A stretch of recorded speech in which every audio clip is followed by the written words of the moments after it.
రామ్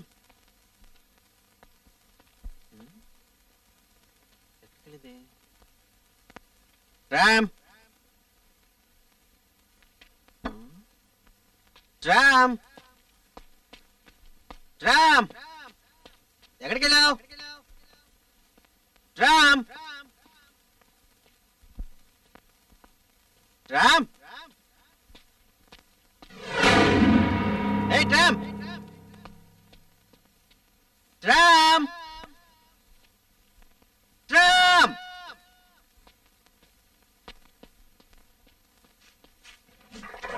రామ్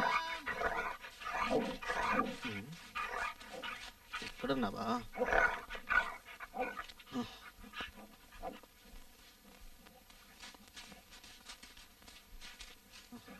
కమాన్ రామ్ రామ్ కమాన్.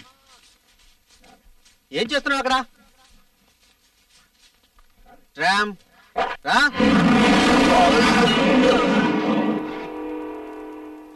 ఏమంటున్నావు విక్కీ? ట్రామ్ గురించి ఆలోచిస్తే భయంగా ఉంది. ఎక్కడికి వెళ్ళుంటుంది? అదే అక్క నాకు అర్థం కావట్లేదు. నేను ట్రాంపుకు పాలు తీసుకెళ్తే అది అక్కడ కనిపించలేదు.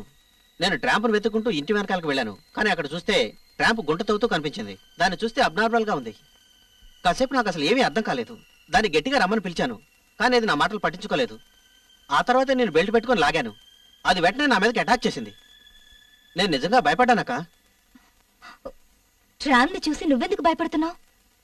చిన్నప్పటి నుంచి నువ్వేగా పెంచింది. దానికి భోజనం కూడా నువ్వే పెట్టేవాడివి. అది ఎందుకు అలా ప్రవర్తించిందో నాకేం అర్థం కాలేదక్క. మాయా, ట్రామ్ కేమన్నా అయిందా? ట్రామ్ ఎక్కడికో వెళ్ళిపోయాడు పాపవాడు. ఉదయం నుంచి ఏమీ తెలియదు. But I will sure mummy, వాడేదో చూసి భయపడుతున్నాడు. లేదు, ట్రామ్ దేనికి భయపడదు శ్వేత. అయ్యో, మళ్ళీ శ్వేత అంటున్నావా? నీకెన్నిసార్లు చెప్పాలి నన్ను అక్క అని పిలవమని? విక్కీ మాయా, నాకు ట్రామ్ కావాలి. సరేనమ్మా. మమ్మీ, మనం ఒక పని చేద్దాం. మనం అందరం బయటికి వెళ్ళి ట్రామేని వెతుకుదాం. మన గొంతు వినగానే వాడు ఎక్కడున్నా పరిగెత్తుకుంటూ వచ్చేస్తాడు. రాత్రిలోగా వచ్చేస్తుందమ్మా. ఒకవేళ రాకపోతే పొద్దున్నే మనం వెళ్ళి వెతుకుదాం. త్వరగా కానివ్వండి, హోంవర్క్ చాలా బ్యాలెన్స్ ఉంది. ఫినిష్ చేసి నిద్రపోవాలి. Okay mummy.